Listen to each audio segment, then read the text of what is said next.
নমস্কার, story officially চ্যানেলে আপনাদের প্রত্যেককে স্বাগত। আমি আজকে উম মানে মহামুনির একবার একটু অহংকার হয়ে গিয়েছিল।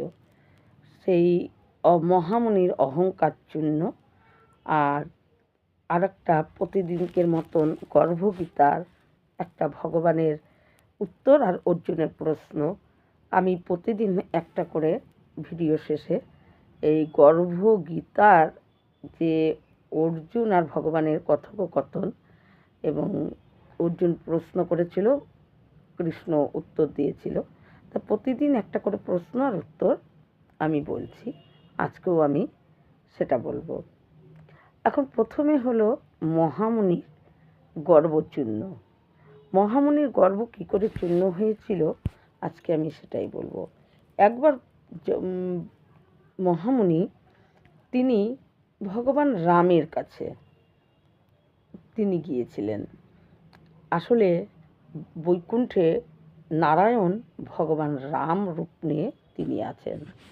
মহামুনি নারায়ণ নারায়ণ করতে করতে বিনা যন্ত্রে নারায়ণের গুণগান করতে করতে বৈকুণ্ঠে পৌঁছায়। কিন্তু বৈকুণ্ঠে যাবে রামের কাছে, দেখে যেহেতু ভগবান রামের রূপ ধরে আছে, তাই হনুমান তার দ্বার পাহারা দিচ্ছে। তাই হনুমান যখন পাহারা দিচ্ছে, তখন মহামুনি ওই হনুমানকে দেখে ওই পাহারার সামনে হনুমানকে বলে, প্রভু কি করছে হনুমান, তার সঙ্গে কি একটু দেখা করা যাবে? তাই হনুমান তখন বলে যে প্রভু মনে হয় সে এখন নিজের একান্ত কোনো কাজে ব্যস্ত আছে। আমি তো মনে হলো প্রভু যেন কি লিখছে, তাই নিজের একান্ত কোনো কাজে প্রভু হয়তো ব্যস্ত আছে। এই কথা শুনে মহামুনি বিস্মিত হয়ে যায়। প্রভু লিখছে? প্রভু কি লিখছে? প্রভুর আবার কি কাজ? যে নাকি প্রভুর কি কাজ, কি লিখছে? মহামুনি কৌতূহল হয়ে সে ভিতরে ঢুকে যায় এবং ভগবান রামকে প্রণাম করে দেখে যে ভগবান রাম সত্যি তো হনুমানের যেটা বলছে সেটাই তো সত্যি। কি জানি একটা বড় লাল খাতার মধ্যে সে লিখছে। প্রভু, আপনি কেন লিখতে যাচ্ছেন? আপনি কোনো মণিকে বা চিত্রগুপ্তকে এই লেখার কাজ দিয়ে দিন, আপনি কেন কষ্ট করছেন? তখন ভগবান রাম মহামুনিকে দেখে একটু মুচকি হেসে বলে, এটা আমারই কাজ, আর এই কাজ আমি কারো উপর ছাড়তে পারবো না। আসলে যারা আমাকে প্রতিদিন পুজো করে, আমার উপর আমাকে পুজো করে, আর আমি তাদের পুজোতে প্রতিদিন তাদের কাছে উপস্থিত হই, আমি সেই সব ভক্তদের নাম লিখছি। মহামুনি এই কথা শুনে তার ভিতরে ভীষণ কৌতূহল হয়ে যায় যে সেটা দেখার জন্য, কারণ তার মধ্যে কি তার নাম আছে? যেহেতু ভক্তর কথা বলছে, যে ভক্তদের নাম লিখছি, মহামুনির সাথে সাথে মনে মনে তার হয়ে যায় যে এর মধ্যে আমার নাম আছে কি না, আমার এটা দেখতেই হবে। তাই মহামুনি তখন ওই ভগবান রামের কাছে সে বলে, প্রভু আমাকে একবার আপনি দিন, বড় একটা খাতার মধ্যে প্রভু নাম লিখছে, যে ওই খাতাটা একবার দিন, আমি দেখব। তখন ভগবান রাম কী করে, মহামুনির হাতে সেই খাতা দিয়ে দেয়। মহামুনি প্রথমেই দেখে তার নাম লেখা। মহামুনি প্রচণ্ড খুশি হয়ে যায়, এবং খুশি শুধু খুশি হলে তাহলেও হতো, কিন্তু খুশির সাথে মহামুনির ভিতরে একটা গর্ব, একটা অহংকার এসে যায়, যে আমার মতো দ্বিতীয় ভক্ত কে আছে যে আমার নাম প্রথমে লিখবে না? তাই তো আমার নাম এই খাতার প্রথমেই আমার নাম, আমার মতন ভক্ত আর কেউ নেই। একটা গর্ব হয়ে যায়। এরপর মহামুনি প্রথমে নিজের নাম পড়েই তার ভিতরে গর্ব এবং অহংকার এসে যায়। যে আমার মতো ভক্ত কে আছে, আমার নাম তো থাকবেই প্রথমে। তারপরে যখন ওই ভক্তদের নাম পড়তে পড়তে মহামুনি শেষ পর্যন্ত পড়ে, কিন্তু কোনোখানে হনুমানের নাম লেখা নেই। কিন্তু মহামুনি মনে মনে ভাবে যে প্রভু রাম, তার তো পরম ভক্ত হলো হনুমান, কিন্তু তার নাম তো সবার আগে থাকা উচিত ছিল, কিন্তু তার নাম তো শেষ অবধি ভক্ত তালিকার মধ্যে তার তো নাম নেই। হয়তো প্রভু তার নাম লিখতেই ভুলে গেছে। এই ভেবে মহামুনি খাতা রামের কাছে দিয়ে নিজে গর্ব অহংকার ভিতরে যুক্ত হয়ে হনুমানের কাছে, প্রভু রামের থেকে বেরিয়ে হনুমানের কাছে আসে। এসে বলে, হনুমান, প্রভু ভক্তদের নাম লিখছিল একটা বড় লাল খাতার মধ্যে, কিন্তু জানো হনুমান, সেই ভক্ত তালিকার সবার প্রথমে কার নাম? আমার নাম। কিন্তু হনুমানের প্রতি উপর সহানুভূতি দেখিয়ে এবং তার নাম নেই একটা ভিতরে তাচ্ছিল্য ভাব নিয়ে হনুমানকে বলে, কিন্তু হনুমান, গোটা লিস্টে সবার নাম পড়লাম, কিন্তু তার মধ্যে তোমার নাম নেই।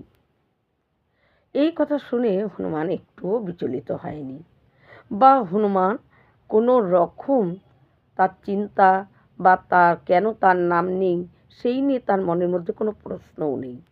হনুমান বলে, হয়তো এই খাতায় আমার নাম রাখা মতন আমি যোগ্য না, আমার হয়তো এই খাতায় নাম থাকবে সেই রকম আমি যোগ্য না। হনুমান এই কথা বলে, কিন্তু আপনি কি সেটাও দেখেছেন যে প্রভু রামের কাছে একটা ছোট লাল খাতা, সেটা প্রভুর কাছেই অনবরত থাকে। আপনি কি সেই খাতাতেও দেখেছেন যে সেই খাতায় কার নাম আছে? মহামুনি এই কথা শুনে বলে, তাই নাকি? আর একটাও খাতা আছে নাকি? এটা তো আমার জানা ছিল না, যে প্রভু রাম সবসময় একটা ছোট খাতা নিয়ে ঘোরে আর সেটা তার কাছেই অনবরত রাখে, সেটা তো আমার জানা ছিল না। আর একটা খাতা আছে? হনুমান বলে, হ্যাঁ আছে। মহামুনি সেখান থেকে আবার ফের রামের কাছে চলে যায়, গিয়ে বলে, প্রভু, আপনার কাছে একটা ছোট খাতাও বলে আর একটা আছে? ভগবান রাম বলে, হ্যাঁ আছে, সেটা আমার কাছেই থাকে। হনুমান বলে, মহামুনি বলে, প্রভু, জোরাজুরি করার আগেই ভগবান রাম সেই খাতাটা মহামুনির হাতে দিয়ে দেয়। দিয়ে প্রভু রাম মহামুনিকে বলে যে, মহামুনি, এই খাতাটায়, বড় খাতাটায় যারা নাকি আমার পুজো করে, আমি আমার ভক্ত তাদের নাম লিখি, যারা আমাকে পুজো করে। কিন্তু এই খাতাটায় যাদের নাম আছে, আমি যা স্মরণ করি, আমি যা নাম জপ করি, আমার যাকে আমি সব সময় স্মরণ করি এবং স্তব করি, আমি তার নামই এই খাতাটায় রাখি। এই বলে মহামুনির হাতে খাতাটা দিয়ে দেয়। ওই ছোট্ট খাতা, মহামুনি এই কথা যখন রামের মুখ থেকে শোনে, ভগবান প্রভু রামের মুখ থেকে যখন শোনে যে প্রভু যাকে স্মরণ করে তার নাম এই খাতাটায় থাকে, মহামুনির হাত কেঁপে যায়। হাত কাঁপতে কাঁপতে মহামুনি যে খাতার পৃষ্ঠা উল্টায়, অমনি দেখে একজনেরই নাম আছে, আর সেটা বড় বড় অক্ষরে লেখা আছে হনুমানের নাম। মহামুনি এই হনুমানের নাম যখন ওই ছোট্ট খাতায় দেখে, আর তখন মহামুনি তার ভিতরের যে অহংকার, সে যে পরম ভক্ত, সব কিছু তার চূর্ণ হয়ে যায়, তার গর্ব চূর্ণ হয়ে যায় যে তার মতন ভক্ত আর কেউ নেই, তাই তার নাম প্রথমে। এই নিয়ে যে তার একটা গর্ব ছিল, সেই গর্বটা তার চূর্ণ হয়ে যায় এবং নিজে একটা বড় ভক্ত, সেই অহংকার বোধ নষ্ট হয়ে যায়। মহামুনি বুঝতে পারে যে বড় খাতায় প্রভু তাদের নাম লেখে যারা প্রভুর পুজো করে, কিন্তু প্রভু যাকে স্মরণ করে তার নাম ছোট খাতায় থাকে। প্রভু যাকে স্মরণ করে, অর্থাৎ কতটা কে স্তব করছে ভগবানের, কতটা কে পুজো করছে ভগবান সেটা দেখে না, কার ভেতরে ভগবানের প্রতি আবেগ কতটা এবং কতটা ভালোবাসা, কতটা প্রেম ভগবানকে করে, কতটা প্রেম ভগবানকে করে, কতটা নিজেকে উৎসর্গ করে দিতে পারে ভগবানের দিকে, ভগবানের জন্য নিজেকে কতটা উৎসর্গ করে দিতে পারে ভগবান সেটা দেখে। আর তারই নাম প্রভু সবসময় স্মরণ করে, আর তাকেই তার পাশেই সবসময় থাকে। তাই মহামুনি তখন বুঝতে পারে এবং অহংকার শূন্য হয়ে যায় মহামুনির। তাই এটাই, কে কতবার পুজো করছে, কতবার মালা জপছে, প্রভু কিন্তু সেই গণনা প্রভু হিসাব রাখে না। প্রভু হিসাব রাখে যে তার প্রতি কতটা প্রেম আছে, কতটা ভক্ত আমাকে উৎসর্গ করে দিতে পারে, সমস্ত কিছু নিজের উৎসর্গ করে দিতে পারে, একবারও যে চিন্তা করে না, নিজের কথা না চিন্তা করে আমার উপর সব ছেড়ে দেয়। প্রভু তার নাম স্মরণ করে এবং প্রভু সব সময় তাকে স্মরণে রাখে। এটাই হলো আসল কথা। মহামুনি বুঝতে পারে এবং নারায়ণ নাম জপ করতে করতে সেখান থেকে গর্বচূর্ণ হয়ে মহামুনি সেখান থেকে চলে যায়। আর বুঝতে পারে যে হনুমান কত বড় ভক্ত, কত বড় প্রভুর জন্য হনুমান সব করতে পারে, সব করতে পারে, নিজেকে উৎসর্গ করে দিয়েছে। আমরা রামায়ণ পড়লে দেখতে পাই যে হনুমান ভগবানের জন্য, ভগবান প্রভু রামের জন্য নিজেকে সবসময় প্রস্তুত রেখেছে, নিজেকে উৎসর্গ করে দিয়েছে। প্রভু যা বলবে সেটাই করবে। তার যতটা শক্তি প্রভু প্রয়োগ করতে বলছে, আসলে রামায়ণে হনুমানের যা শক্তি, যদি যখন রাম বনবাস শেষ করে যখন হনুমানের মায়ের সঙ্গে দেখা করতে যায় রাম, লক্ষ্মণ, সীতা এবং হনুমান, তখন হনুমানের মা হনুমানকে বকাবকি করছিল যে তুমি থাকতে রাবণকে রামের কষ্ট করে মারতে হয়, তুমি থাকতে লক্ষ্মণকে শেলে পড়তে হয়।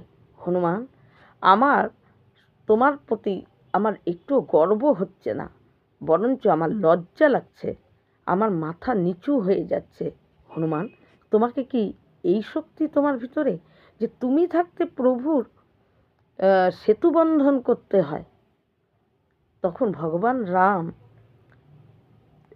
ওই হনুমানের মা অঞ্জনাকে একটা সুন্দর কথা বলেছিল যে মা, হনুমানকে দোষ দিয়ে কোনো লাভ নেই, হনুমান সমস্ত শক্তি সমস্ত কিছুই আমার উপর ছেড়ে দিয়েছে, তাই ওকে আমি যতটা হনুমানকে শক্তি প্রয়োগ করতে বলেছি, হনুমান তার বেশি শক্তি প্রয়োগ করতে পারেনি, কারণ তার সর্বশক্তিও সে আমাকে দান করে দিয়েছে।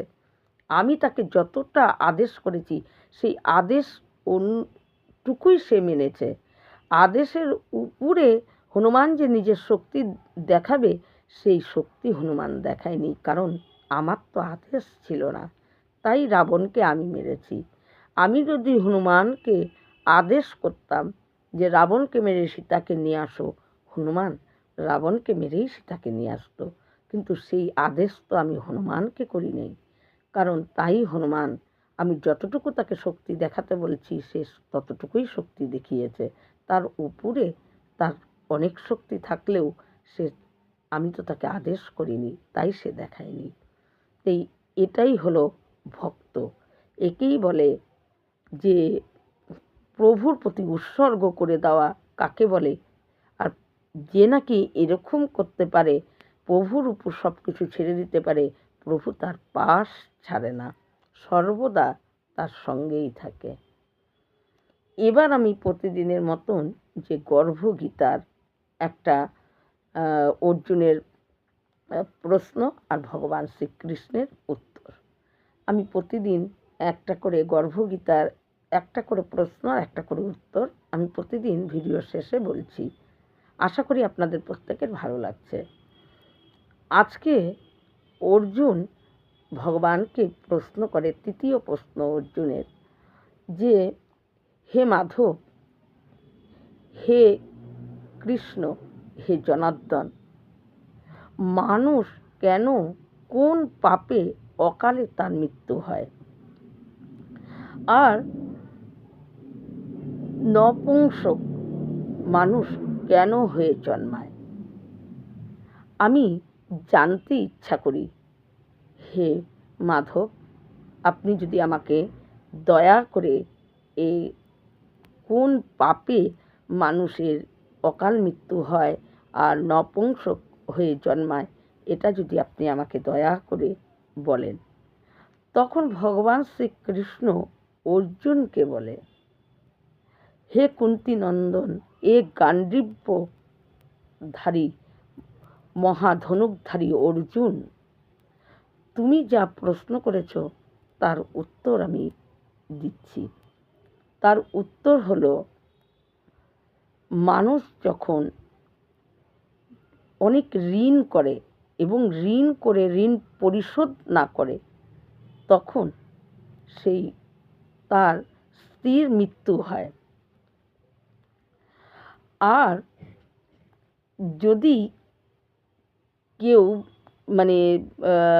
জিনিস বন্ধক রেখে সেই বন্ধকটাকে আবার তার থেকে ফিরিয়ে না নেয়, তাহলে তার পুত্র সন্তানের শোক সেই মানুষ পায়। আর অর্জুন, তুমি যে বলছো যে নপুংসক কারা হয়, যারা প্রতিশ্রুতি দেয় এবং সময় মতো সেই প্রতিশ্রুতি রাখে না, তারাই নপুংসক হয়ে এই পৃথিবীতে জন্মগ্রহণ করে। আর যারা নাকি গর্ভস্থ ভ্রূণ হত্যা করে, তাদের এই জন্ম এবং পরজন্মেও তাদের সন্তানহীন হয়ে থাকতে হয়। ভগবান অর্জুনের প্রশ্নের এই উত্তর দিয়ে ভগবান বলে, এই সবকটি কাজই হলো মহাপাপ কাজ, তাই মানুষের এই রকম ভোগ তার করতে হয় যদি এই রকম কেউ কর্ম করে। ভগবান শ্রীকৃষ্ণ অর্জুনকে এই গর্ভগীতার এই তৃতীয় প্রশ্নের অর্জুনের উত্তরে ভগবান এটাই বলে। তাই আমাদের প্রত্যেকেরই উচিত, যদি ঋণ না করাই ভালো, আর যদি আমরা কোনো রকমের ঋণ করতেই হয়, তাহলে আমাদের যত তাড়াতাড়ি ওই ঋণ পরিশোধ করা উচিত। এবং গর্ভস্থ ভ্রূণকে হত্যা করা কোন মহাপাপ। আমাদের এই জন্ম কি পরজন্মেও কত জন্ম সন্তানহীন হয়ে, সন্তানের জন্য কাকুতি মিনতি করেও সন্তানহীন হয়ে আমাদের থাকতে হয়।